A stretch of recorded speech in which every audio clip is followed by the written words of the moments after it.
HAMAG BICRO, Hrvatska agencija za malo gospodarstvo, inovacije i investicije, pruža podršku poduzetnicima kroz sve razvojne faze njihovog poslovanja. Agencija je proslavila svojih prvih 25 godina postojanja, a koliko su uspješni govori podatak da su u samo protekle 3 godine potaknuli 9,3 milijardi kuna investicija. HAMAG BICRO, Hrvatska agencija za malo gospodarstvo, inovacije i investicije, u prvih 25 godina postojanja svojim potaknutim investicijama ostvarili su preduvjet za otvaranje novih više od 14.000 radnih mjesta. Ono što smo uspjeli postići jest to da je HAMAG BICRO danas prepoznatljiva državna institucija za koju ne samo mi, već i poduzetnici smatraju da smo doista jedna jaka potpora njihovom razvoju.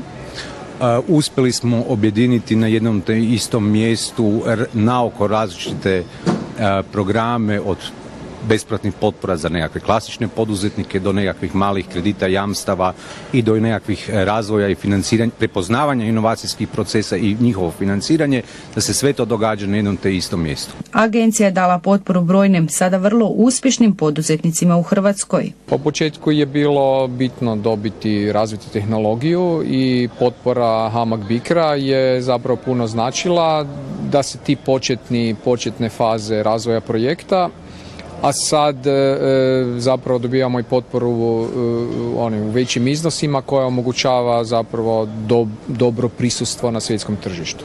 Zahvaljujući potpori HAMAG BICRO-a, glumac Rene Bitorajac s kolegom Brankom Đurićem prošle godine osnovao kazalište Luda kuća.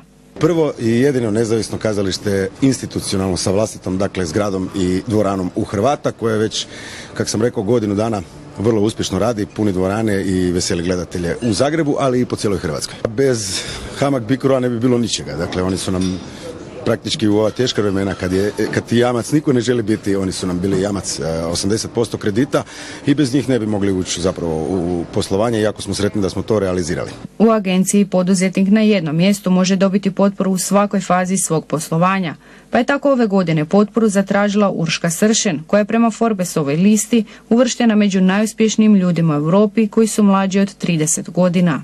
Mi se bavimo sa razvojem pametnih uređaja za praćenje zdravlja žena. Mi smo oni koji smo razvili Leaf pametni nakit za žene, Time hibridni sat za žene i Spring pametnu bočicu za žene. Znači, smisao tih uređaja je da ženama daju pogled u njihov životni stil i pomagaju im izboljšati njihovo zdravlje. U samo protekle 3 godine HAMAG BICRO je potaknuo 9,3 milijardi kuna investicija.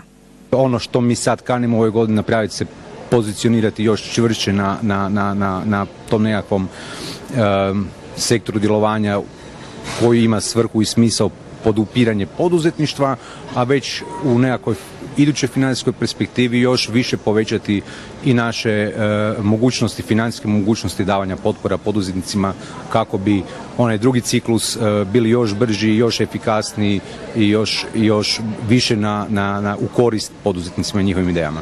A kroz programe bespovratnih potpora potaknuli su 5 milijardi kuna investicija, čime je 2429 projekata ostvarilo bespovratnu potporu od čak 1,8 milijardi kuna.